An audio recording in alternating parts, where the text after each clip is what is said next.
ओम सहनाववतु सहनौ भुनक्तु सह वीर्यं करवावहै तेजस्विनावधीतमस्तु मा विद्विषावहै। ओम शांति शांति शांति। हरि ओम श्री गुरुभ्यो नमः। हरि ओम। सदाशिवसमारम्भां शङ्कराचार्यमध्यमाम् अस्मदाचार्यपर्यन्तां वन्दे गुरुपरम्परां वन्दे गुरुपरम्पराम्। प्रपन्नपारिजाताय तोत्रवेत्रैकपाणये ज्ञानमुद्राय कृष्णाय गीतामृतदुहे नमः। सर्वोपनिषदो गावः दोग्धा गोपालनन्दनः पार्थो वत्सः सुधीर्भोक्ता दुग्धं गीतामृतं महत्। वसुदेवसुतं देवं कंसचाणूरमर्दनं देवकी परमानन्दं कृष्णं वन्दे जगद्गुरुम्। श्रीकृष्णं वन्दे जगद्गुरुम्।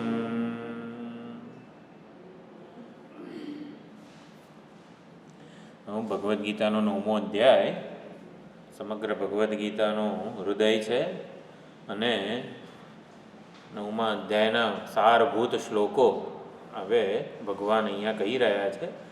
સૌથી પહેલાં સકામ ભક્તિનું નિરૂપણ કર્યું.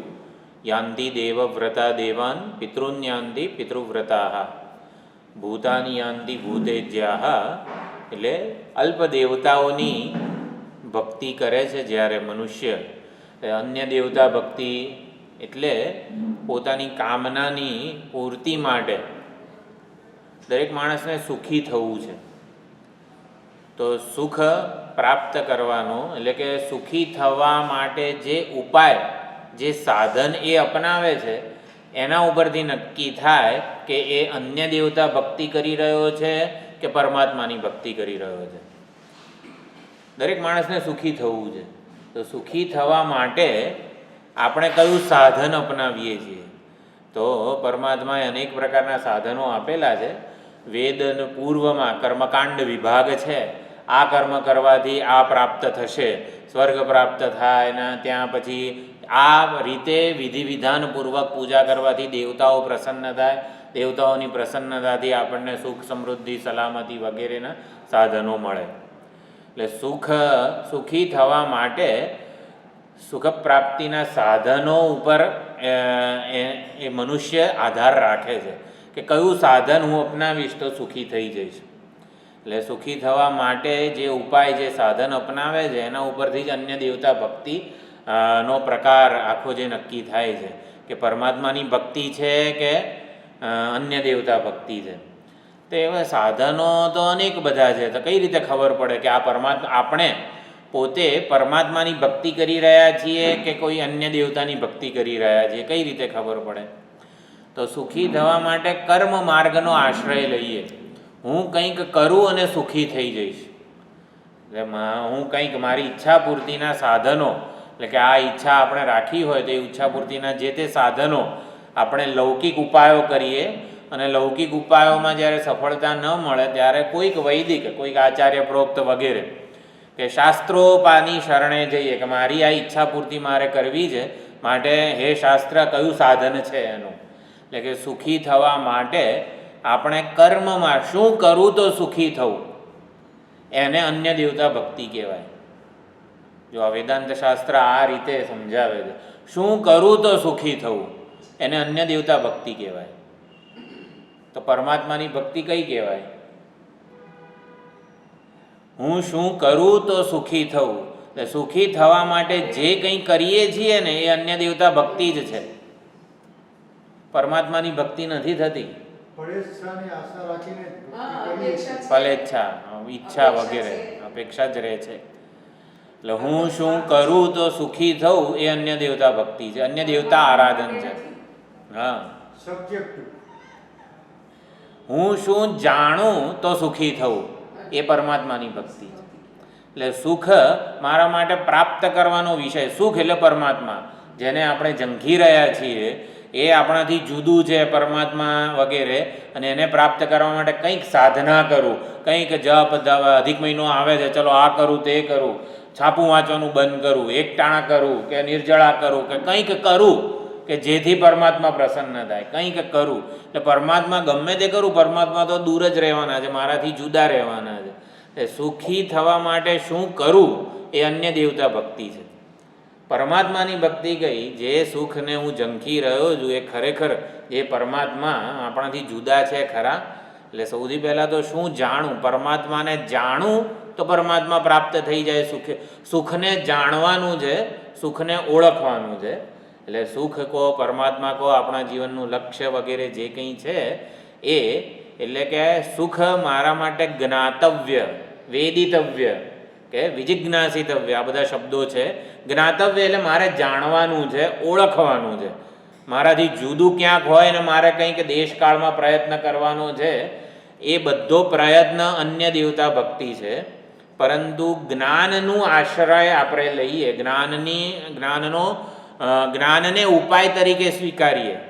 સુખ મારા માટે પ્રાપ્તવ્ય નથી, જ્ઞાતવ્ય છે. એટલે કે સુખને મારે પ્રાપ્ત કરવાનું નથી, સુખને મારે જાણવાનું છે. તો સુખ મારા માટે જ્યારે જ્ઞાતવ્ય બને કે મારે જાણવાના છે પરમાત્માને વગેરે, તે પરમાત્માની આરાધના છે.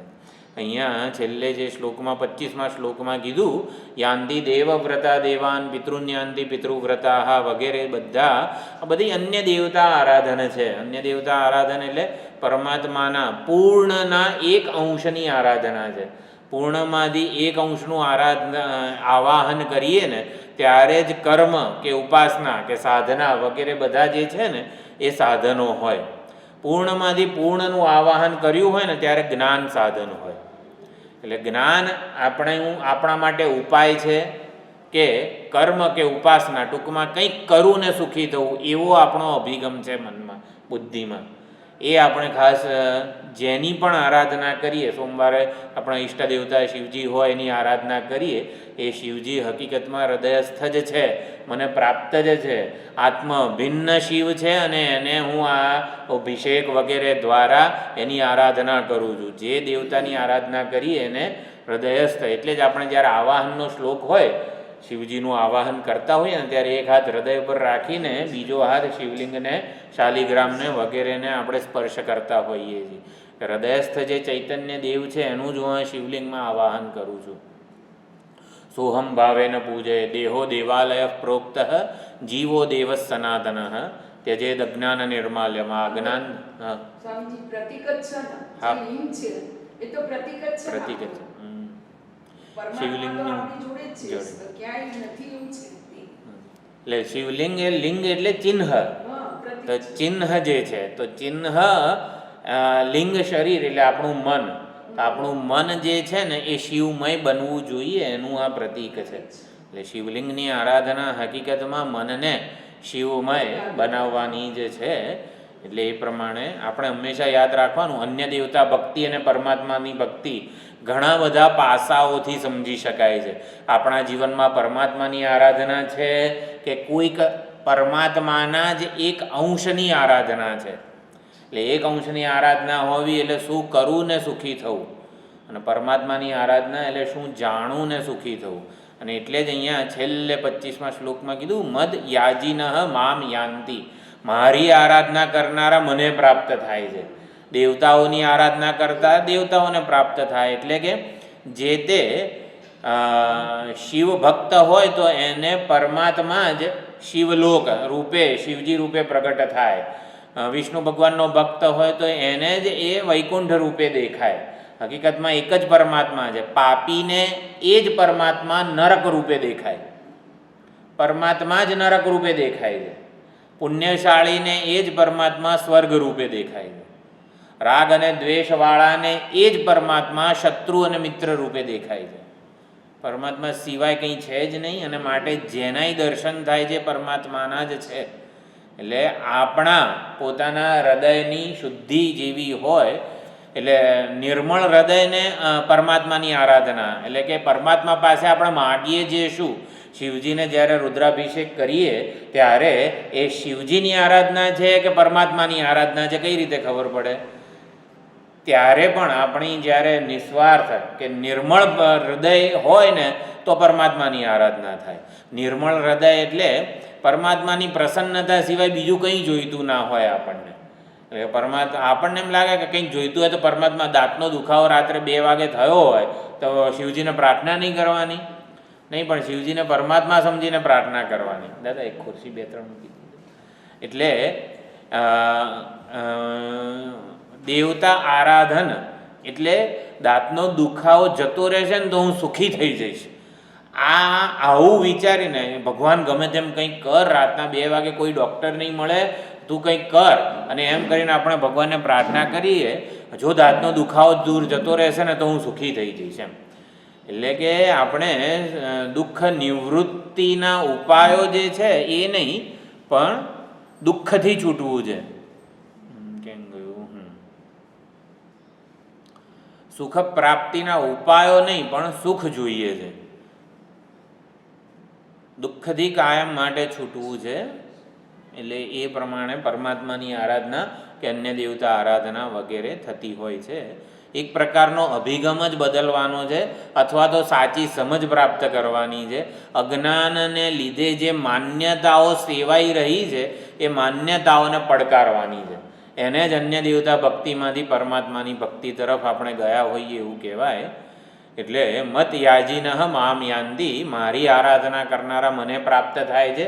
પૂર્ણની આરાધના કરનારાને પૂર્ણતાની પ્રાપ્તિ થાય, અલ્પની આરાધના કરનારાને અલ્પની પ્રાપ્તિ થાય.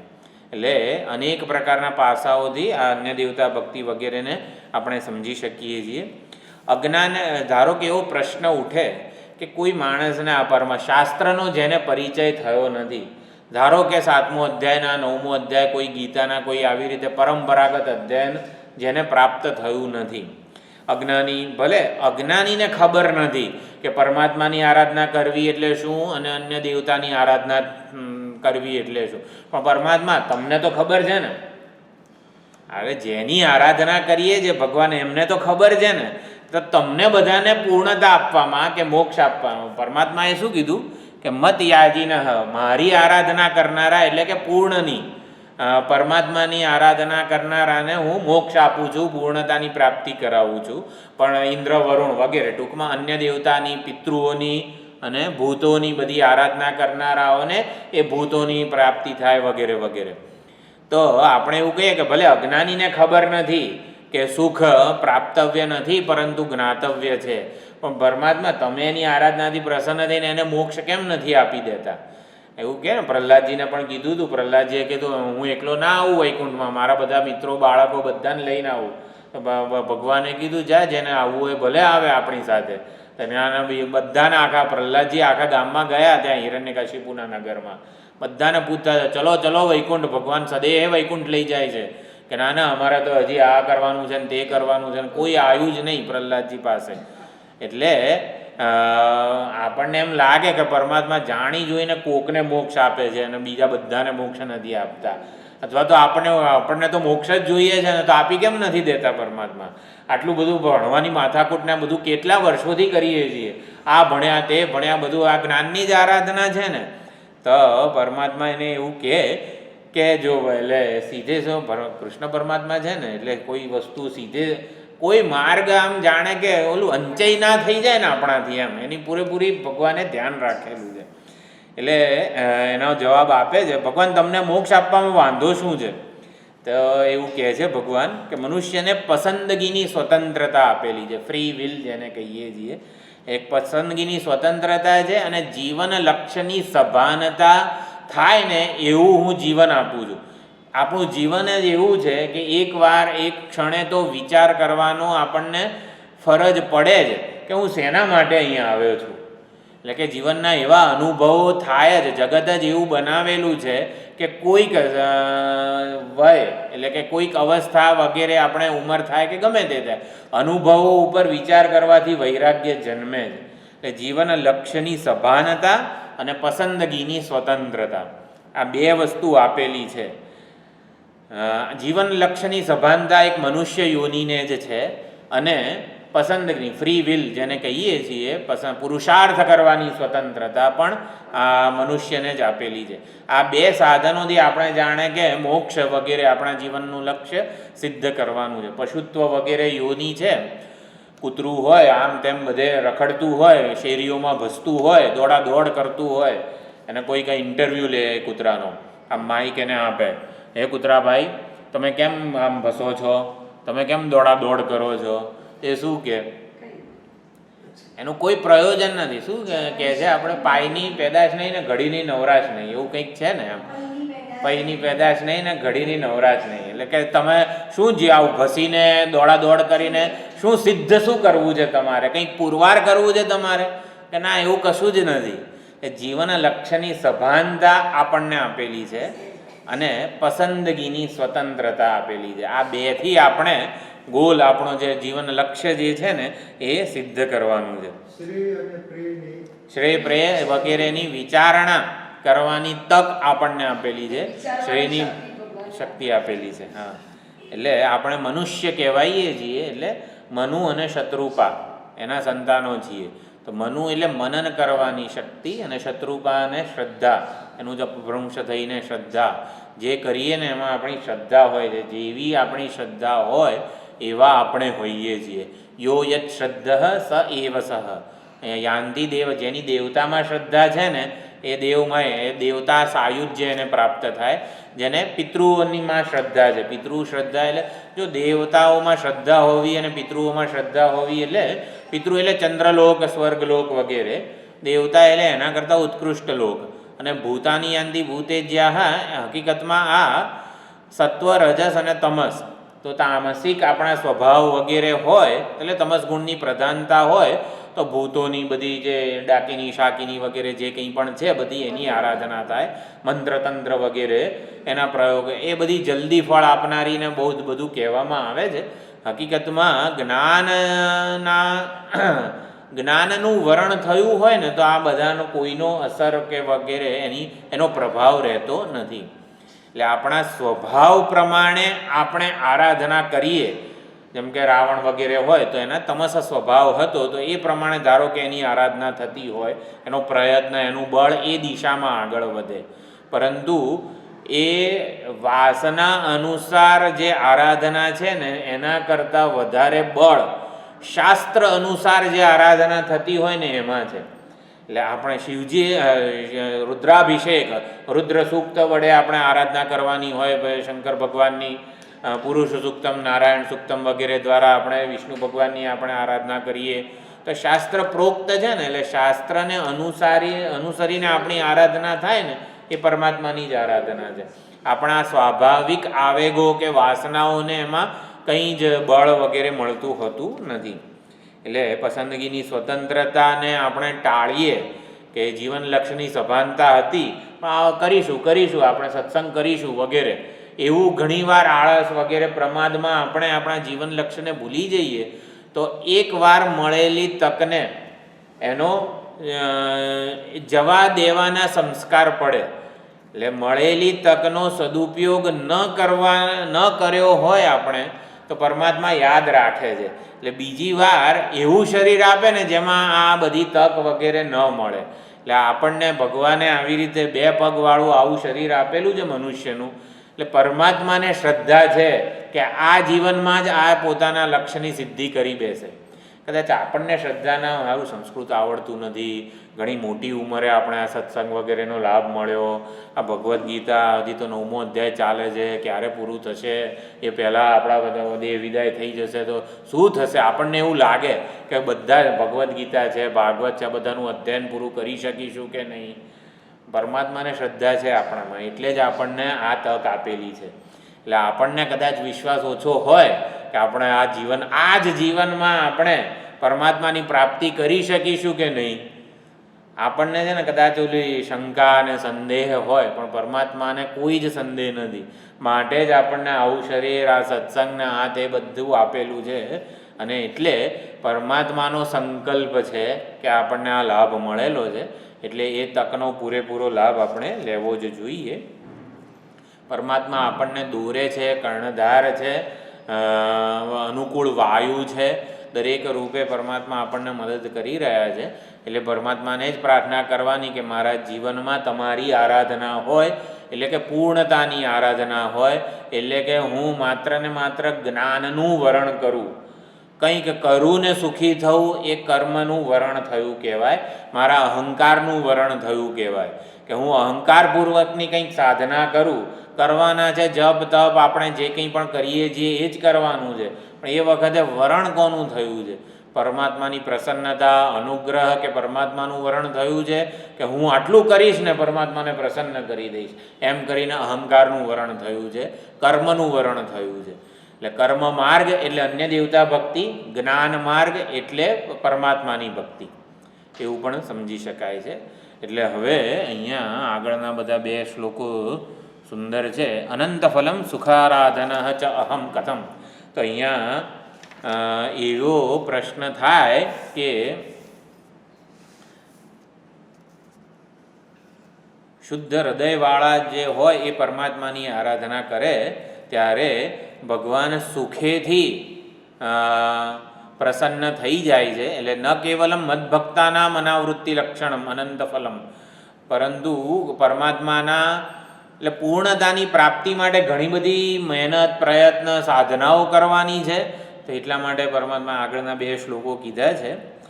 જ્યારે જ્યારે ઉપાધિ પ્રધાન થઈને ઉપાસના આરાધના થાય ત્યારે ઉપાધિથી પરિચ્છિન્ન દેવો જે છે ને, એટલે મને આ ઈચ્છા છે, ઈચ્છા કોને છે? એક પર્ટિક્યુલર કોઈક વ્યક્તિત્વને છે. એટલે હું મારા વ્યક્તિત્વને જેટલી ટકાવી રાખું, એને પકડી રાખું, મારા વ્યક્તિત્વની મર્યાદાને, મારા વ્યક્તિત્વની ઉણપને હું પકડી રાખું અને મારી આ ઈચ્છા પૂર્તિ થશે ને તો હું સુખી થઈ જઈશ. અને એના માટે મારે આ દેવતાની પ્રસન્નતા જોઈએ, એ દેવતાનો અનુગ્રહ મને પ્રાપ્ત થાય. એટલે પોતાના વિશેનો જે વ્યક્તિત્વ, વ્યષ્ટિ તાદાત્મ્ય જે છે જેટલું દ્રઢ હોય એટલું અન્ય દેવતાની ભક્તિ થાય. એ પરમાત્માને સર્વાત્મા રૂપે સમજી ના શકે. એટલે પોતાને વ્યક્તિ રૂપે એકદમ વધારે દ્રઢતાપણે માની રાખીને ઉપાધિથી આ દેવતા પ્રસન્ન થશે ને તો મને સુખી થશે વગેરે, એટલે દેવતા પણ ઉપાધિ પરિચ્છિન્ન જ હોય ત્યારે છે ને એ દેવતાની પૂજા, આરાધના, દ્રવ્યો વગેરે બધા છે બહુ ગણતરી એની થતી હોય છે. એ દેવતા છે ને બધું જુએ, આ બરોબર મંત્રો બોલ્યો કે નહીં, એની એક વચ્ચે ભૂલ થઈ કે નહીં, એણે બરોબર દ્રવ્ય આપ્યું કે નહીં, દ્રવ્ય કે વગેરે જે બલિ ભેટ વગેરે જે કંઈ પણ છે એનો બધો કાયદો કાનૂન એને ફોલો કરેલું છે કે નહીં. આપણે જે ભેટ વગેરે આપીએ એમાં પણ બરોબર આપણાથી મંત્રો બોલાયા છે કે નહીં, બધી વસ્તુઓ એમાં ગણતરી થાય છે. પરંતુ જો એ જ વસ્તુઓ દ્વારા પરમાત્માની આરાધના થાય, ભગવાન કંઈ છે નહીં, આજે ખાલી સાકર આપું છું આપને નૈવેદ્યમાં, કશું બનાવવાની તાકાત નથી, તાવ આવે છે કે કંઈ પણ એમ, તો એક સાકરથી પણ શું હોવું જોઈએ કે જેથી પરમાત્મા રીઝી જાય. એટલે એ બધા શ્લોકો છે કે એક ભાવ, આપણે જે અર્પણ કરીએ છીએ, આપણું કર્મ હોય કે આપણી ભાવના હોય જે, એ કેવી હોવી જોઈએ. પ્રેમથી, ભક્તિ, આમ રસગુલ્લું હોય ચાસણીમાં આમ રસ તરબોળ થઈને આપણે આપવામાં આવે તો જ એનો આમ આનંદ માણી શકાય. તો એવી રીતે આપણે જે કંઈ પણ દ્રવ્યો વગેરે જે છે એ કઈ રીતે અર્પણ કરવાના છે જેથી પરમાત્મા પ્રસન્ન થાય. એટલે અહીંયા હવે આગળના શ્લોકમાં 26મા શ્લોકમાં કહે છે, 26મો અને 27મો સાથે બોલી લઈએ આપણે. પત્રમ પુષ્પમ ફલં તોયમ યો મે ભક્ત્યા પ્રયચ્છતિ તદહં ભક્ત્યુપહૃતમ તદહં ભક્ત્યુપહૃતમ અશ્નામિ પ્રયતાત્મનઃ યત્ કરોષિ યદશ્નાસી યજ્જુહોષિ દદાસી યત યત્તપસ્યસિ કૌન્તેય તત્કુરુષ્વ મદર્પણમ.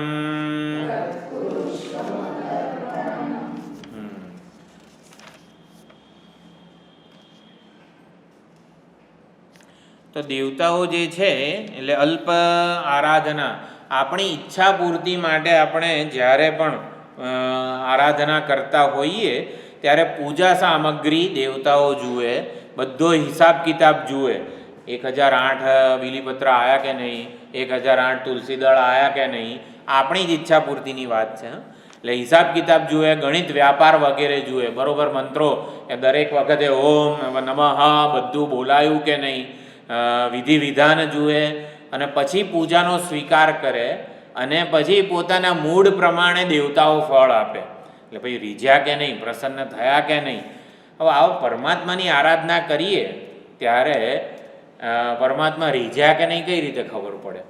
વિષ્ણુ સહસ્રનામ છે, ચાલો અધિક મહિનામાં આપણે 11 વાર વિષ્ણુ સહસ્રનામનું કંઈક આપણે કંઈક એવું શ્રદ્ધાપૂર્વક આપણે કંઈક નિયમ વગેરે લઈએ તો પરમાત્મા વિષ્ણુ ભગવાન પુરુષોત્તમ પરમાત્મા પ્રસન્ન થયા કે નહીં કઈ રીતે ખબર પડે? હવે પરમાત્માની આરાધના થઈ છે કે અન્ય દેવતા આરાધના થઈ છે કઈ રીતે ખબર પડે? હા, એક્ઝેક્ટલી, આપણને જ ખબર પડે, બીજા કોઈને ખબર ના પડે.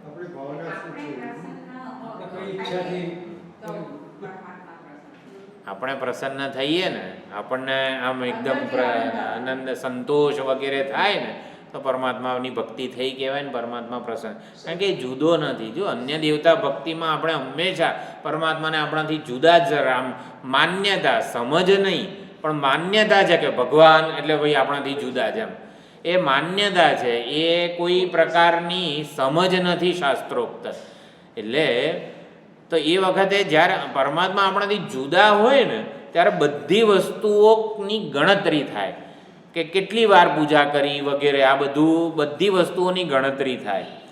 એટલે પરમાત્મા છે ને આમ ઓલા શું 30 આપણે CL કેટલી પડી આમ ઓલો નોંધે ને ડાયરીમાં કે આ મજૂર આ શિક્ષકે જાણે કે 30 મહિનો હતો એમાં 2 દિવસની રજા પડી એટલે ત્યાં 2 લાલ લીટા હોય એટલે 28 દિવસનો પગાર એને આપવાનો હોય વગેરે જે કંઈ પણ. એટલે પરમાત્મા આવી ગણતરી કરતા ન્યાયકારી, જેને કે કાયદા પ્રમાણે ચાલે. હવે કાયદા પ્રમાણે ચાલતા હોય ભગવાન તો ભક્તિ કરવાની શું જરૂર છે? એટલે ભગવાન કાયદા પ્રમાણે ચાલતા નથી, ભગવાન ભક્તનો પક્ષ લેનારા છે, ભક્ત પક્ષપાતી છે, ન્યાય અનુસારી નથી. જો એ જ કીધું ક્રતૌ સુપ્તે જાગ્રત વગેરે જે શિવ મહિમ્નનો શ્લોક છે ને એમાં પણ, એટલે ક્રતુફલ વિધાનવ્ય શનિનહમાં એ જ વાત આવે છે કે પરમાત્માને તો એકદમ આમ વ્યસન છે કે સત્કર્મનું એને પુણ્યરૂપી સુખરૂપી ફળ ક્યારે આપવું એમ. એટલે કે આપણા પરમાત્મા આપણા કર્મોની ગણતરી કરતા હોય, આપણા જપની ગણતરી કરીને ફળ આપતા હોય તો ભક્તિ કરવાની શું જરૂર છે એમ. એટલે એવું નથી, ભક્ત પક્ષપાતી છે, ભક્તના પ્રારબ્ધને પણ બદલી નાખે છે ભગવાન. ભક્તના પ્રારબ્ધને પણ નષ્ટ કરી દે ને એટલી સામર્થ્ય આ ભક્તિમાં છે. એટલે ભગવાનને એટલો પક્ષપાતી બનાવી નાખે છે. સમોહમ સર્વભૂતેષુ આગળ આવશે. નિષ્પક્ષ ભગવાનને ભક્ત પક્ષપાતી બનાવનારી આ ભક્તિ છે. તો પત્રમ પુષ્પમ ફલમ તોયમ સામાન્ય રીતે જે સાધારણ રીતે જેને મહત્ત્વ આપવામાં આવતું નથી એવા દ્રવ્યોથી પણ ભગવાન પ્રસન્ન થઈ જાય છે. પત્રમ પુષ્પમ, આ બીલીપત્ર છે, ફૂલ છે, ફલમ બોર વગેરે જે કંઈ પણ જંગલમાં કાંટાળી બોરડી હોય તો બોર વગેરે, અને એક આવી રીતે ચમચી જળ હોય વગેરેથી પણ જો આ પરમાત્મા રીઝાઈ જાય છે. ભક્તિપૂર્વક જ્યારે સામાન્ય પત્રમ પુષ્પમ ફલમ તોયમ વગેરે ભક્તિપૂર્વક જ્યારે અર્પણ કરવામાં આવે ત્યારે ભગવાન શું અર્પણ કર્યું છે ને એને જોતા જ નથી. શું લાવ્યો છું મારા માટે ભેટ સોગાદ, શું લાવ્યો છું એ જોતા નથી. કોણ આવ્યું છે ને કોણ લઈને આવ્યું છે એ જ જુએ છે. એટલે કે શું વિચારીને આવ્યો છે એ પણ જોતા નથી ભગવાન. ભગવાન તો માત્ર ને એટલે કહેવામાં આવે છે લક્ષ્મીજીએ ભગવાનના આંખમાં આપણે ઓલા આઈ ડ્રોપ્સ વગેરે નાખવામાં આવે ને, આપણે કંઈક ઇન્ફેક્શન કે કંઈક થયું હોય તો લક્ષ્મીજીએ ભગવાનની આંખમાં કંઈક આઈ ડ્રોપ્સ એવા નાખી દીધા છે કે ભગવાનને છે ને આઈ અને ઇયર ડ્રોપ્સ બંને કાનમાંય થોડા ટીપા નાખ્યા છે અને લક્ષ્મીજીએ અને આંખમાંય થોડા ટીપા નાખેલા છે. એટલે ભક્તને જ જુએ છે એ શું લઈને આવ્યો, ભેટ સોગાદો એણે ખાલી પાંદડું અર્પણ કર્યું કે મોટી મોટી બધી ભેટ સોગાદો આપી, એ જોતા જ નથી ભગવાન. ભગવાનને માત્ર ભક્ત દેખાય છે, સમર્પણ કરનારો દેખાય છે. એણે શું આપ્યું ને એ દેખાતું જ નથી. આપણને તો કેવું હોય, ભાઈ તમે શું આપ્યો છે એ મહત્વ, એની સામે જોતા જ ના હોય, એ જે આપે છે એની સામે નજર હોય. એવું નહીં, ભગવાનના આઈ ડ્રોપ્સમાં એવું નહીં, એવું લક્ષ્મીજીએ નાખ્યા છે કે એ કોણ, એટલે સમર્પણ કરનારો કોણ છે ને એના તરફ જ જુએ છે. પછી એના ઇતિહાસ તરફ નથી જોતા, એણે શું કર્યું હતું પાસ્ટમાં કંઈ ખબર છે, ભૂતકાળમાં શું કરતો હતો અને બધું એ બધું આગળ આવશે અભિચેત સુદુરાચારા વગેરેમાં. એટલે અને પછી કાનમાં હા મારું નામ લે છે ને, એટલે ભગવાનને તરત જ એટલું મોટું જ આપણે રામ રામ રામ વગેરે કંઈ પણ બોલતા હોઈએ, જે ભક્ત ભગવાનનું નામ લેતો હોય ને તો ભગવાનને એટલું મોટેથી સંભળાય છે. એટલે એવા ઇયર ડ્રોપ્સ નાખેલા છે લક્ષ્મીજીએ કે જે ભક્ત ભગવાનનું આવી રીતે નામ લેતો હોય ને તરત જ એના તરફ એમની નજર જતી રહે છે.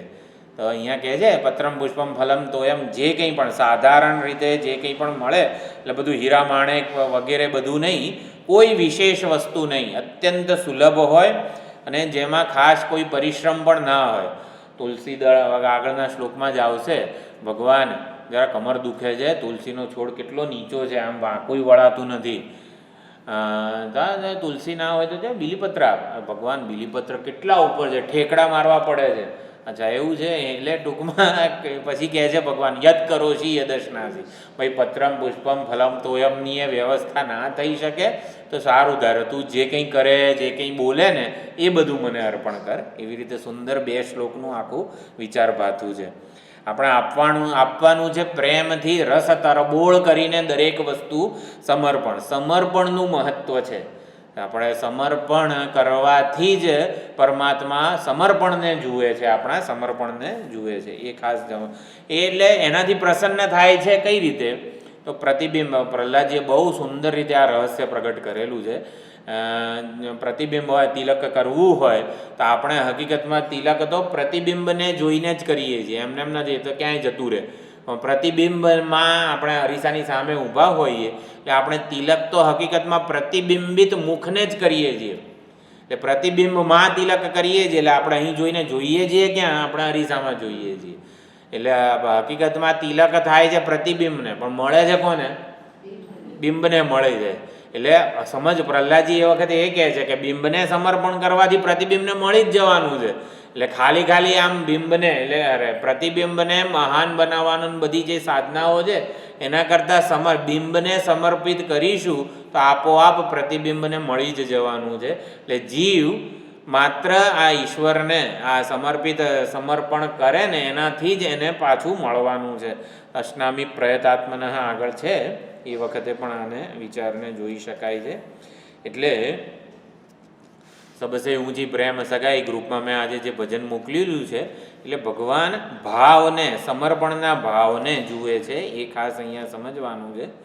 બાળકને સ્કૂલમાં ચોકલેટ મળે, કોઈકનો જન્મદિવસ હોય, જનરલી આવી રીતે અમે તો ભણતા હતા ત્યારે જેનો જન્મદિવસ હોય એ બધી 60 હોય બધા તો ચોકલેટ વહેંચે. તો આપણે ચોકલેટ મળી હોય એટલે ચોકલેટ મળે એટલે ત્યાં ખાઈએ. પહેલાં નાના હતા ત્યારે દરેક વસ્તુ કહ્યું મમ્મી આજે મને સ્કૂલમાં ચોકલેટ મળી, લે તું ખા. એટલે ભાઈ આપણે ઘરે આવીને મમ્મીને આપીએ પછી મમ્મી ખાય કંઈ? મમ્મી કહે બેટા જો તું જ ખા તો જ મને ખુશી થશે વગેરે. એટલે કે આવું જ છે, બાળક જેવા આપણે છીએ, આપણને જે કંઈ મળે ને એકવાર એવું ભગવાનને આપી દઈએ ને, ભગવાન કંઈ લઈ લેવાના નથી, આપણને જ પાછું આપવાના છે, પણ આપવાથી છે ને એ પ્રસન્ન થશે. એટલે માતા પિતા વગેરે જે છે એ તો મમ્મી જે ખુશ થઈ, ચોકલેટ આપણે બાળક હતા નાના અને મમ્મીને આપી તો માતા પિતા ખુશ થયા, એ ચોકલેટને લીધે થયા? પણ હા, બસ એક્ઝેક્ટલી આવું જ છે આ શ્લોકમાં. આપણને એમ લાગે કે આટલું આમ ચલો 108 તુલસી જરા ગણીને આમ તેમ કરવું પડશે વગેરે વગેરે. એટલે આ ચોકલેટ જેવું જ છે. આપણા ભાવથી એટલે ભક્તિથી ભગવાન માટે કોણ લાવે છે? તો એ પ્રયતાત્મન, એનાથી કીધેલું છે. પ્રયતાત્મન એટલે નિષ્કપટ નિષ્કામ હૃદય જેનું છે એ પ્રયતાત્મન, જેનું હૃદય અત્યંત શુદ્ધ છે, એ ભગવાનની આરાધના કરે છે અને હૃદયમાં આવી રીતે કંઈક ઈચ્છાઓ વગેરે હોય તો એ અન્ય દેવતા આરાધના થઈ જાય છે એ પ્રમાણે. એટલે પ્રેમથી લાવ્યો છે એનાથી જ માતા એ બાળક ઉપર પ્રસન્ન થઈ જાય છે. એટલે ભગવાન પણ આપણા પ્રેમથી આપણે જે કંઈ પણ આપણને પ્રાપ્ત થાય એના એટલે કરવાનું છે શું? પત્રમ પુષ્પમ ફલમ તોયમ.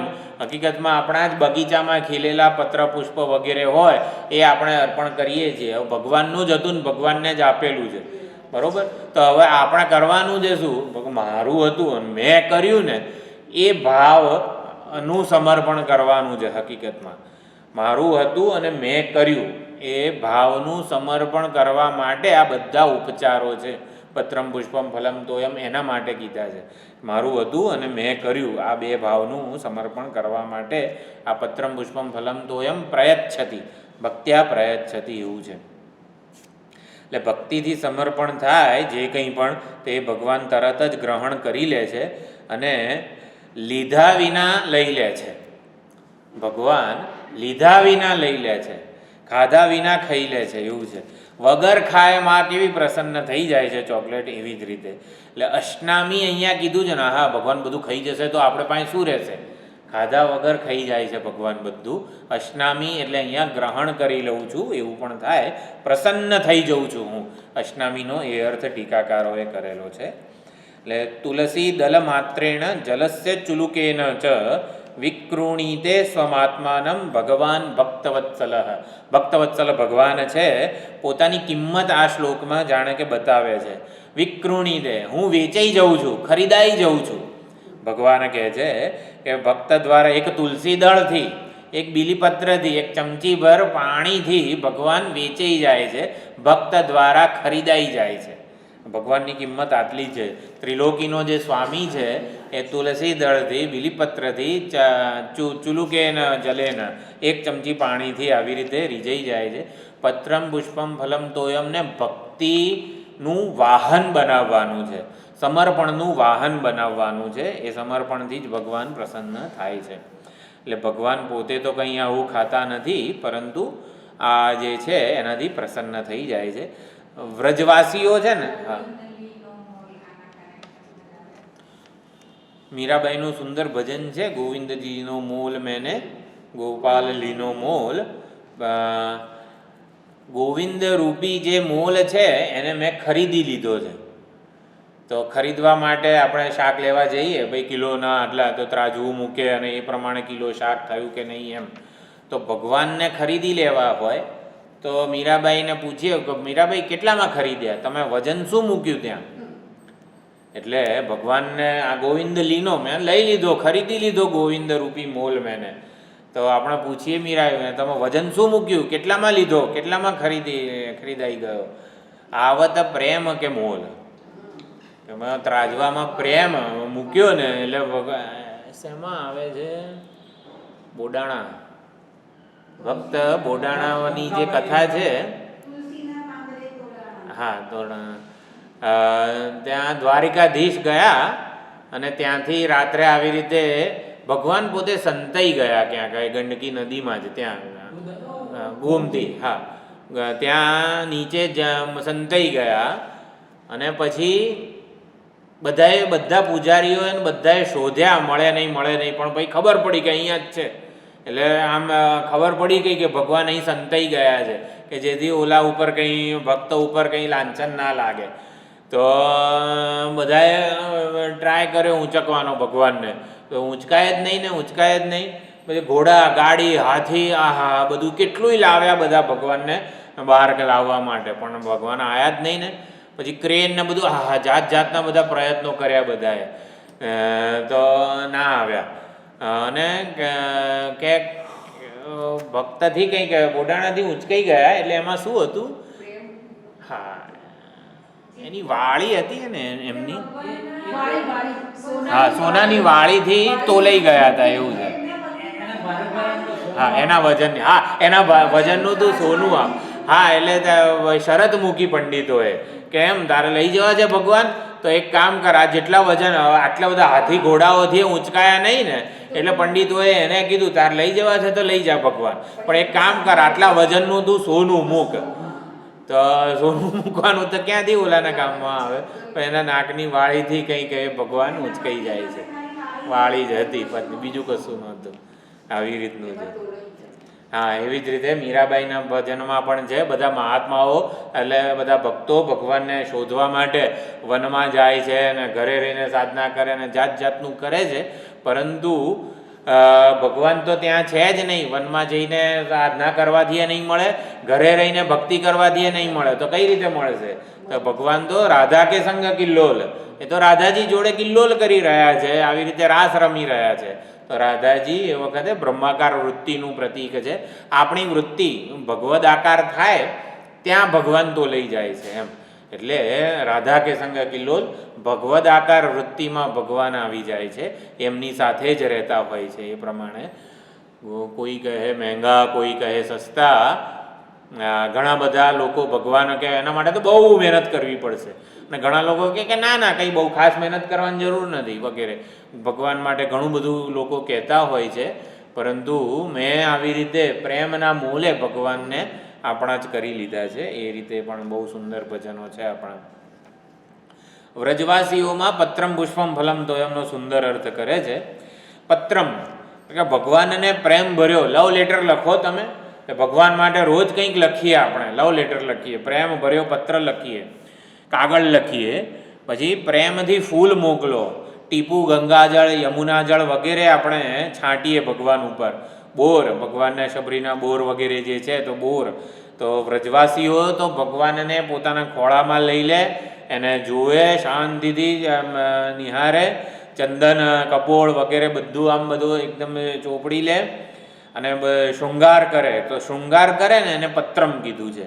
પછી પત્રમ પુષ્પમ ફલમ તો એમ વ્રજવાસીઓનો જુદો અર્થ છે. તો પત્રમ એટલે શું?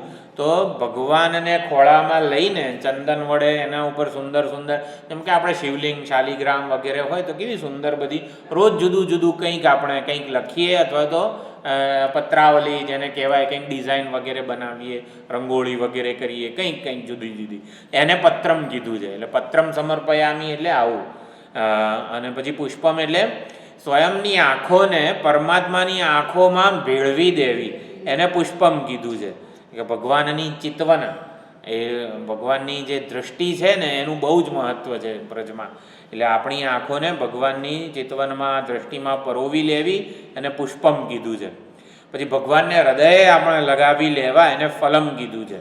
આ વૃંદાવનનો અર્થ છે. ભગવાનને આપણે હૃદયે આવી રીતે હૃદય સરસા ચાંપીએ, એને ફલમ કીધું છે. અને જળ તો પ્રેમનું જે અધરામૃત છે, પ્રેમરૂપી જે ઉત્કૃષ્ટ અમૃત છે, એ આપણે અર્પણ કરીએ અને જલમ તોયમ કીધેલું છે. એટલે અનન્ય ભાવે જે સર્વસ્વનું નિવેદન કરે છે, સર્વસ્વનું નિવેદન એટલે આ રીતે કે સમર્પણ કરનારો જે છે એ પણ ભગવાન તું જ છે. સમર્પણ કરવાની જે શક્તિ, સામર્થ્ય, બળ, સૂઝ, કૌશલ વગેરે જે કંઈ પણ મારામાં છે, ભગવાન તું જ છે. સર્વસ્વનું જે નિવેદન કરે છે એને પ્રયતાત્મનઃ કીધેલું છે. પ્રયતાત્મા એટલે નિયમપૂર્વક વ્રત લે છે કે મારે પરમાત્માને કંઈક સમર્પણ કરવું જ છે, એને પ્રયતાત્મા કીધું છે. નિયમપૂર્વક વ્રત લઈને જાણે કે સમર્પણ કરે છે. એટલે ભગવાનને જે કંઈ પણ આપીએ ભગવાન સીધું ગ્રહણ કરે જ છે.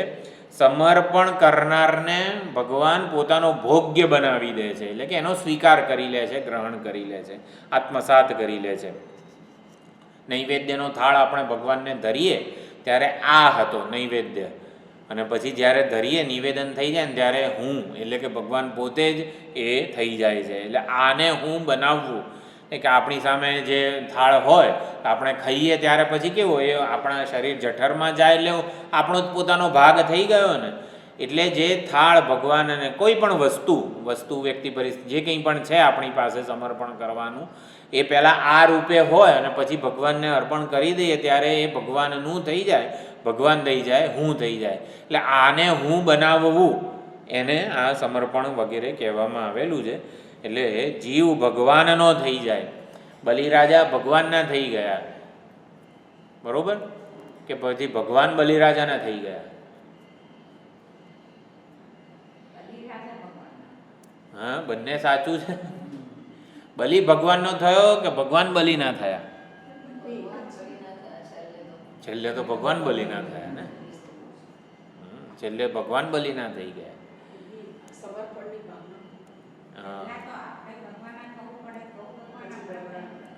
હા, સમર્પણ અને નિવેદન આ બેમાં ફરક છે. એટલે જ્યારે સમર્પણ થતું હોય ને ત્યારે આપણે ભગવાનના થઈએ. એટલે કે બલિ ભગવાનનો થયો. આ લોક ભગવાન તમને આપું છું, પરલોક મારા શું કહેવાય છે એને, પહેલા ડગલામાં એને પૃથ્વીલોકમાં આપ્યો. પૃથ્વીને એમ કહેવાય છે કે આ જન્મમાં કરેલા કર્મો જે છે ને એ માપ્યા, આ જન્મોના સુકૃત. અને પરલોક એટલે શું કે આપણે અનેક બધા સંચિત કર્મ જે કંઈ પણ હોય એનાથી આપણને પરલોકની પ્રાપ્તિ થતી હોય તો એનાથી પરલોક માપ્યો બલિનો. એટલે સમર્પણ કરનારો જ્યારે હતો, એટલે સમર્પણ કરવાની વસ્તુ જ્યારે હતી ત્યાં સુધી સમર્પણ થયું. પછી જે ત્રીજા ડગલામાં અહમને માપી લીધો, પદમ તૃતીયમ ગુરુ શીર્ષણી મે નિજમ. એટલે કે સમર્પણ કરનારો હું, આ બંને વસ્તુઓ જે છે આલોક અને પરલોકની સંપત્તિ, એટલે કે હકીકતમાં આલોકની સંપત્તિ કરતાં જે બીજું ડગલું હતું પરલોકની સંપત્તિ વધારે મોટી હતી, મહાન હતી. એટલે કે ત્રીજું ડગલું છે ને આ બંને કરતાં તો મહાન હોવું જોઈએ ને. તો કે બલિરાજા કહે છે હા કે તારું આટલું મસ્તક છે અને ક્યાં આલોક અને પરલોક, તો શું ઓલું સસ્તામાં પતાવી દે છે. બલિરાજાને ભગવાન કે ભગવાન તમારું ત્રીજું મસ્તક મારા ત્રીજું ડગલું મારા મસ્તક પર પધરાવો. તો ભગવાન કે આમ સસ્તામાં પતાવી દેવું છે. તો બલિરાજા કહે છે કે ના ના, સસ્તામાં નથી પતાવતો. આલોક અને પરલોકની સંપત્તિ કરતાં એક મહાન વસ્તુ છે, એને હું અને મારી કહેનારો જે છે ને એ હું તમને સમર્પણ કરું છું. અહંકાર જે છે એ સમર્પણ કરું છું. સર્વસ્વનું આત્મનિવેદન, નિવેદન શબ્દ આવે છે બલિરાજામાં. એટલે સમર્પણ અને નિવેદન, એટલે બલિ ભગવાનનો થઈ ગયો. એટલે જ્યાં સુધી સમર્પણ હતું ત્યાં સુધી. પછી જ્યારે સર્વસ્વાત્મ નિવેદન થયું ને ત્યારે ભગવાન બલિના થઈ જાય છે. એ પ્રમાણે પણ ભક્તો છે ને એક જુદા જ પ્રકારની કંઈક યુક્તિ કે જેથી ભગવાન માટે, ભગવાનનો મહિમા ગાવા માટે આવું બધું વિચારે બધા આચાર્યો જે છે આપણા. જનકનું વિદેહ પેગડામાં પગ મૂકે. મને શું એમને કંઈક આવ્યું શાસ્ત્રમાં એવું વિધાન હતું કે બ્રહ્મ જ્ઞાન, આત્મ સાક્ષાત્કાર કેટલી વાર લાગે આત્મ સાક્ષાત્કાર માટે? તો કે ઘોડાના પેંગડામાં પગ મૂકીને પછી ચડીએ ને, કે ઘોડાના પેંગડામાં પગ મૂકો ને એટલી વારમાં આત્મ સાક્ષાત્કાર થઈ જાય. એટલે બધા રાજા જનકે બધા પંડિતોને બોલાયા કે બસ હું આ ઘોડામાં પગ મૂકું છું ને એટલી વારમાં મને સાક્ષાત્કાર કરાવી દો, ભગવાનના દર્શન કરાવી દો વગેરે. એટલે બધા જુદા જુદા મોટા બધા દેશના બધા મોટા પંડિતોને વિદ્વાનોને બોલાયા. જો હું આમ પગ મૂકું છું ઘોડાના પેંગડામાં અને મને બ્રહ્મ સાક્ષાત્કાર થઈ જવો જોઈએ, શાસ્ત્રમાં કીધેલું છે. માટે તમારા લોકોનું કામ શું છે? જે શાસ્ત્રમાં કીધેલું હોય ને એને પ્રમાણિત કરવું. વિદ્વાનો આચાર્યો વગેરેનું કામ શું છે? તમારો ધંધો શું છે? તો કે શાસ્ત્રોને અમે પ્રમાણિત કરીએ છીએ. શાસ્ત્ર કે ને સાચું છે એમ. તો શાસ્ત્રોને પ્રમાણિત કરવાનું કામ આચાર્યોનું છે, આ બધા સંતો મહાત્માઓનું છે. તો રાજા જનકે બધા વિદ્વાનોને બોલાય અને વિદ્વાનો કે અલા એના માટે ભાઈ ભણવું પડે અને આ બધું શું પ્રસ્થાનત્રયનું અધ્યયન કરવું પડે, ઉપનિષદો ભણવા પડે, એવું બધું ના ચાલે. લખ્યું છે ને શાસ્ત્રમાં કે ઘોડાના પેંગડામાં પગ મૂકીને સાક્ષાત્કાર થઈ જાય. એટલે હું આ જો મૂકું તમારામાં શું, તમે આવું નથી કરી શકતા માટે તમે બરોબર શાસ્ત્રો ભણ્યા નથી. એટલે બધા વિદ્વાનોને જેટલા પંડિતોને બધા આવ્યા હતા બધાને જેલ ભેગા કરી દીધા. એટલે ભાઈ શાસ્ત્રનું રક્ષણ ના થાય તો પછી શું થાય? જે અષ્ટાવક્ર મુનિ આવે છે, અષ્ટાવક્ર મુનિ સમજાવ્યા પછી કે હું તને, તું ઘોડાના પેંગડામાં પગ મૂકે અને હું તને બ્રહ્મ સાક્ષાત્કાર કરાવી આપું એમ તો ચાલો. કે ના, રાજ દરબારમાં એવું બધું ના થાય. એ તારા મારી જો હું જ્યાં રહું છું ત્યાં એકાંતમાં જંગલમાં આવવું પડે અને તારા રાજ ઘોડાઓ ને બધું જે કંઈ હોય દરબાર વગેરે બધું ના જોઈએ. એટલે એકાંતમાં વનમાં લઈ જાય છે અને પછી ત્યાં નક્કી થાય છે કાલ સવારે આપણે તો કાલ સવારે જેવો ઘોડાના પેંગડામાં પગ મૂકવા જાય છે અને રાજા જનક સ્તબ્ધ થઈ જાય છે એકદમ. હલતા નથી, ચાલતા નથી, કેટલાય દિવસ થાય છે. બધા વિદેહ નગરીમાં તો બધા ચિંતા કરવા લાગે છે કે આ લગે લઈ ગયા આપણા રાજાને ક્યાં ગયા છે. તો પછી બધા શોધતા આવે છે અને જુએ છે કે આ તો રાજા કેટલાય દિવસથી આ ઘોડાના પેંગડામાં પગ મૂકીને ઊભા છે એક પગે. આ અષ્ટાવક્ર મુનિએ કંઈ નજરબંધી કરી છે કે શું, કે હલતાય નથી, ચાલતાય નથી વગેરે, કેમ એવું થાય છે? અને પછી બધા પૂછે છે કે ઋષિમુનિ તમે કંઈ આવી રીતે તમે અષ્ટાવક્ર મુનિ કંઈ તમે નજરબંધી કરી છે આના રાજા ઉપર, અમારા રાજાને મુક્ત કરો? તો કે ના ભાઈ, મેં તો કંઈ નજરબંધી નથી કરી, મેં તો ખાલી ઉપદેશ જ આપેલો છે. તો પછી એ લોકો ભાનમાં લાવે છે રાજાને, અને રાજા પોતાના આવી રીતે રાજ્યમાં જાય છે. એમને સમજણ પડી જાય છે એ વખતે ઘોડાના પેંગડામાં પગ મૂકવો અને બ્રહ્મ સાક્ષાત્કાર, ભગવદ આકાર વૃત્તિ કેવી રીતે થાય એના ઉપરનો ઉપદેશ હતો. ને ભગવદ આકાર વૃત્તિ થઈ જાય ને પછી ભગવદ સાક્ષાત્કાર કહો એની પ્રાપ્તિ વગેરે થાય છે. ભગવદ આકાર વૃત્તિને ભક્તિ કહેવાય છે. વેદાંત એને ઉપલબ્ધિ કહે છે. વેદાંત માટે જિજ્ઞાસા જે છે ને, ભક્તિ સંપ્રદાયમાં ભક્તિનું મુખ્ય ઓલું અનન્યતા શબ્દ ઉપર ભાર આપવામાં આવે છે. આપણા માટે બ્રહ્માસ્ત્ર છે જિજ્ઞાસા, ઓલામાં અનન્યતા કે શરણાગતિ બ્રહ્માસ્ત્ર છે. વેદાંતમાં જિજ્ઞાસા છે ને એ એટલે આપણને આત્મ સ્વરૂપે પરમાત્માને જાણવાની જિજ્ઞાસા થવી જોઈએ. એ આપણા માટે બ્રહ્માસ્ત્ર છે. એ બ્રહ્માસ્ત્ર પ્રાપ્ત થાય પછી એને બીજા કોઈ શસ્ત્રોના સહાયની જરૂર નથી. એટલે એ આપણા માટે બ્રહ્માસ્ત્ર છે જિજ્ઞાસા. મામે વયે પ્રપદ્યંતે માયામેતામ તરંતી તે, એમાં પ્રપદ્યંતે પ્રપત્તિ જે મને શરણાગત થાય છે તે શરણાગતિ કે પ્રપત્તિનો અર્થ વેદાંતમાં જિજ્ઞાસા થયેલો છે. કે જેને મારી આત્મવિજિજ્ઞાસા કરે છે ને એ માયાને ધરી જાય છે, એવી રીતનો ત્યાં આપણે અર્થ કરેલો છે. એટલે ભગવાન ભાવુક થઈને બધું આત્મસાત કરી લે છે. અને આ પ્રમાણે ભક્તિમાં એટલે ધારો કે રાષ્ટ્રપતિ આપણા જે આશ્રમમાં જયંતભાઈ વ્યાસ હતા તો પદ્મશ્રી વગેરે એવોર્ડ મળવાનો હોય, તો કોઈ રાષ્ટ્રપતિ પાસેથી એવોર્ડ લેવાનો હોય તો આમ કંઈ ગમે તેમ લગર વગર જબ્બો લેગો પહેરીને થોડા જવાય રાષ્ટ્રપતિ. કંઈક એને શું કહે કોન્ડક્ટ, આમ આખું 2 દિવસ પહેલાં ત્યાં જઈને રાષ્ટ્રપતિ પાસે કેવી રીતે જવાનું, કેવી રીતે ચાલવાનું, આમ હેન્ડશેક ને એવું બધું ના થાય. ત્યાં એક પ્રોટોકોલ ફોલો કરવો પડે. રાષ્ટ્રપતિ પાસે આપણે જવાનું હોય, એમની સાથે ડિનર લેવાનું હોય, કંઈક બધું હોય, તો રાષ્ટ્રપતિનો પ્રોટોકોલ હોય ને એ પ્રમાણે આપણે કપડાં પહેરવા પડે. બધું જે હોય બધું આ બધી જ વસ્તુઓને ફોલો કરવી પડે, બધા કાયદાઓનું પાલન કરવું પડે. બરાબર? રાષ્ટ્રપતિ પાસે એમનેમ આપણે ના જઈ શકીએ. એમની પાસે બધા જ વ્યવહારનું રિહર્સલ એ લોકો 2 દિવસ સુધી કરાવે. જો તમારે 6 ડગલા ચાલવાનું છે, પછી આમ ઊભા રહેવાનું છે, રાષ્ટ્રપતિ તમને આમ એવોર્ડ આપશે એટલે તમારે આમ ઊભા રહેવાનું છે, અને બધી જ વસ્તુઓનું રિહર્સલ 2 દિવસ સુધી કરાવે. બધા કાયદાઓનું આમ 2 દિવસ સુધી આમ એટલો મારો ચલાવે મગજ ઉપર કે ત્યારે તમે એ એવોર્ડ કે જે કંઈ પણ હોય એ બધું લઈ શકો. આ બધા એકે કાયદાઓ રાષ્ટ્રપતિ પાસે આપણે જઈએ ને તો ફોલો કરવા પડે. પણ રાષ્ટ્રપતિ આપણા ઘરે આવે તો આપણે એકે કાયદાઓનું પાલન કરવું પડે. બસ તો ભક્તિ છે ને આવી છે. એ ભગવાનને લઈ આવે તો આપણા માટે ચલો આટલા જપ કરવા પડશે, આટલું આ કરવું પડશે ને આટલું તે કરવું પડશે. ના, ભક્તિથી આ કોઈ કાયદાઓ જે છે ને એ લાગુ જ નથી પડતા. રાષ્ટ્રપતિ આપણા ઘરે આવે ને એના જેવી વાત છે. એટલે અહીંયા કહે છે તદહમ ભક્તિ ઉપહૃતમ અષ્ટનામી, એને હું ગ્રહણ કરી લઉં છું. રાષ્ટ્રપતિની જેમ એના ઘરે આવી જઉં છું, એના હૃદયમાં આવી જઉં છું. દામોદર થોડી દોરી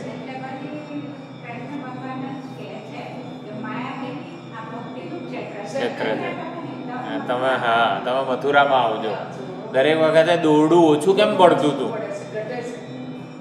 કે માયાપતિ એટલે માયા જે છે ને એ દરેક વખતે દોરડું થોડુંક ઓછું કરી નાખે. એટલે કે ભગવાન બંધાતા નહોતા, કારણ કે માયાના પતિ જે માયાના અધિષ્ઠાતા છે, ભગવાન બંધાઈ જશે તો માયાને ચિંતા થઈ, માયાદેવીને, તો ભાઈ મારું શું થશે? એટલે મને બધા ભક્તો બાંધી જ દેશે ને પછી. એટલે મને પણ મારા ઉપર એમનો પ્રભાવ થઈ જશે. તો મારો નાથ જો બંધાઈ જશે તો પછી મને બધાય આલુ ચલું બધાય મને બાંધી દેશે. એટલે માયાદેવી ત્યારે ભગવાને કીધું કે તમારું આ ક્ષેત્ર નથી, તમે ભાઈ મથુરામાં પ્રગટ થજો. અત્યારે અહીંયા તો ભક્તિદેવીનું ક્ષેત્ર છે. અહીંયા તો ભગવાન વેદાંતમાં તો શું કહે છે, આપણા ના દત્તે કસ્યચિત પાપમ ન ચૈવ સુકૃતમ વિભુઃ અજ્ઞાનેના આવૃતમ વજે ચોથા અધ્યાયમાં શ્લોક છે ને. ભગવાન તો કંઈ કોઈનું ગ્રહણ કરતા નથી, એ તો અભોગતા છે અને અકર્તા છે. ભગવાન તો કંઈ ખાતા પીતા નથી. ન તદ અશ્નાતિ કિંચન ન તદ અશ્નાતિ કશ્ચન, એ કોઈને ખાતા નથી, એને કોઈ ખાતું નથી. પરંતુ વ્રજમાં કેવા ભગવાન બ્રહ્મ કેવું પ્રગટ થયું છે, ના આપે તો ચોરી કરીને ખાઈ લે છે. બધાના ઘરે માખણ ચોરી કરી છે. અહીંયા વ્રજમાં તો ભોગતા છે ભગવાન, આપણને બધાને જીવોને ભોગ્ય બનાવે છે. એટલે આપણું માખણ લઈને આપણને ભોગ્ય બનાવે છે અને પોતે ભોગતા બની જાય છે. એવી રીતે વ્રજનો ભગવાન જે છે ને એ ભોગતા છે. અને પૂજા વગેરે જે છે એ એટલે પ્રસન્નતા, પૂજા કરનારના પ્રેમથી ભાવથી ભગવાન પ્રસન્ન થઈ જાય છે. અને પત્રમ વગેરે જે વસ્તુ જે કંઈ પણ છે એ હકીકતમાં જેને આપણે પોતાની માની લીધી હતી પ્રેમથી ભગવાનને પાછી આપીએ છીએ. એટલે ભૂલથી પોતાની માનેલા આ લોક પરલોક વગેરે જે કંઈ પણ છે ને એ બલિરાજાએ ભગવાનને આપ્યા. એટલે સમર્પણ કરવું એટલે પ્રયચ્છતિ, યોમે ભક્ત્યા પ્રયચ્છતિ. તો પ્રયચ્છતિ એટલે શું? આપે છે એવું નહીં, ભૂલ સુધારે છે. એટલે યોમે ભક્ત્યા પ્રયચ્છતિ, પ્રયચ્છતિ એટલે આપણને એમ કે પ્રકર્ષેણ યચ્છતિ, દા યચ્છ ધાતુ આપે છે, નહીં ભૂલ સુધારે છે. એટલે ભગવાનની આરાધના કરીને આપણે આપણી ભૂલ સુધારી લઈએ છીએ. એટલે કે આપણો જે અપરાધ થયો હોય કોઈ, આ મારું છે અને આ હું છું, આ મારું સામર્થ્ય વગેરે, એ બધી વસ્તુ આપણો અપરાધ છે, અપરાધને સુધારીએ છીએ. એ પ્રયચ્છતિનો અર્થ કર્યો જે પોતાની ભૂલને અપરાધને સુધારી લે છે. આમાં કેવું છે, આ ઉદયપુરના વગેરે જે બધા ઓલા રાજપૂતો ક્ષત્રિય રાજાઓ વગેરે હતા, તો એ જે રાજા હોય ને હકીકતમાં રાજા નહીં, એ દિવાન જ કહેવાય છે. રજપૂતોના જે બધા હતા રજવાડાઓમાં, રાજા તો એકમાત્ર એકલિંગજી જ છે. એકલિંગ ભગવાન જે આખા રાજસ્થાનમાં બહુ સુંદર રજપૂતોનું મહત્વ છે. એટલે એકલિંગજી જે છે ને એ જ અધિપતિ છે, એ જ રાજા છે. આપણે તો બધા એના સેવકો જ છીએ. એટલે જે રજવાડાઓમાં જે મુખ્ય રાજા વગેરે હોય એ હકીકતમાં દિવાન જ કહેવાય છે. ભગવાનના સેવક થઈને ભગવાનને સમર્પિત કરવું એટલે પ્રયચ્છતિ. તો એ રીતે જ જીવન એ લોકો જીવે છે, ભક્તિપૂર્વક સમર્પણ કરે છે. અને ભગવાન ભૂલી જાય છે કે મારે શું કરવાનું છે. એટલે આપનાર તરફ જુએ છે, અપાયેલી વસ્તુ કરતાં આપનાર મહત્વનો છે. શું વસ્તુ આપે છે નહીં, કોણ આપે છે એના તરફ જ ભગવાન જુએ છે. એટલે એ પ્રમાણે બધા જ કાયદા વગેરે જે છે એને નેવે મૂકે છે. કોઈ મોટા આઈએએસ ઓફિસર વગેરે કંઈક હોય તો એની કેબિનની બહાર વગેરે કોઈ પ્રિન્સિપાલ હોય વગેરે, તો પરવાનગી વગર પ્રવેશ નહીં, પરવાનગી વગર પ્રવેશ કરવો નહીં, બધું લખેલું હોય. એ બધી જ આ જે કાયદાઓ છે કોના માટે છે? સામાન્ય જે બધા એના અધિકારીઓ અને બધા સેવકો એના માટે, એના પુત્ર માટે, એની પત્ની માટે છે. એ પરવાનગી વગર પ્રવેશ કરવો નહીં. ખાસમ ખાસ છે ને બધા, એટલે ભગવાનના ખાસમ ખાસ ભક્તો જે છે ને એના માટે આ કોઈ નિયમ વગેરે રહેતા નથી. એટલે પત્રમ પુષ્પમ વગેરે જે છે એ ભગવાન પ્રેમથી આરોગી જાય છે. મહાત્માઓમાં પણ એવું કહેવાય છે, એક મહાત્માએ આવી રીતે ત્યાં ભિક્ષા લેવા ગયા પોતાના ભક્તને ત્યાં, અને ભક્તે ભૂલથી આવી રીતે કંઈક જે તેલ હશે ને એરંડિયાનું તેલ હતું, એમાં શાક ને આન તેને બધું બનાવ્યું. એરંડિયાના તેલમાં બનાવેલી રસોઈ મહાત્માને જમાડી. એટલે મહાત્માએ શાક ને બધું, હજી થોડું શાક પડ્યું છે વાસણમાં, કે હા થોડુંક પડેલું છે, મારા પૂરતું તો છે. ના બધું જ મને આપી દો. એરંડિયાના તેલમાં બનેલું શાક જે કંઈ પણ હતું ને બધું મહાત્મા એકલા ખાઈ ગયા. પોતાના શરીરનું મહત્વ નથી. એટલે એ વખતે એ મહાત્મા પ્રસંગ ટાંકે છે કે જીવીને શું ઉખાડી લેવાનું છે એમ.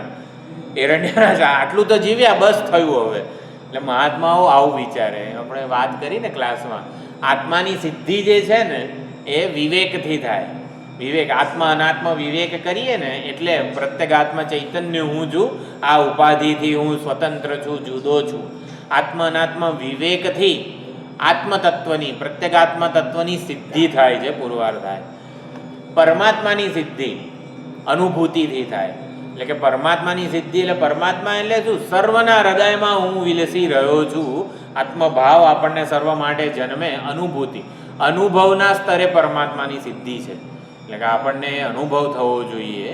અને મહાત્માની સિદ્ધિ સદગુણોથી થાય. મહાત્મા છે કે નહીં કઈ રીતે ખબર પડે? હિન્દીમાં બોલે એટલે મહાત્મા છે એવી ખબર પડે? મહાત્માની સિદ્ધિ કઈ રીતે થાય? સદગુણોથી થાય. ભગવાનની સિદ્ધિ પ્રેમથી થાય. તો અહીંયા મહાત્મા બધું એરંડિયાનું જે કંઈ પણ રસોઈ હતી બધું ખાઈ ગયા. એટલે ભગવાન તો મહાત્માઓના પણ મહાત્મા છે. ભક્તે જે કંઈ પણ અર્પણ કર્યું છે એ કશું જોયા વગર ભગવાન આવી રીતે ગ્રહણ કરી લે છે, પોતાને ભૂલી જાય છે. પ્રેમનો એ સ્વભાવ છે કે પ્રિયતમ જે હોય ને એ પોતાને ભૂલી જાય અને પ્રેમીને જુએ. પ્રેમમાં ભક્તિમાં એવી તાકાત છે કે પ્રિયતમ આ મહાત્મા હતા, પોતાને ભૂલી ગયા. એટલે એરંડિયાનું તેલને એમાં શાક ખાવાથી મારું શું થશે?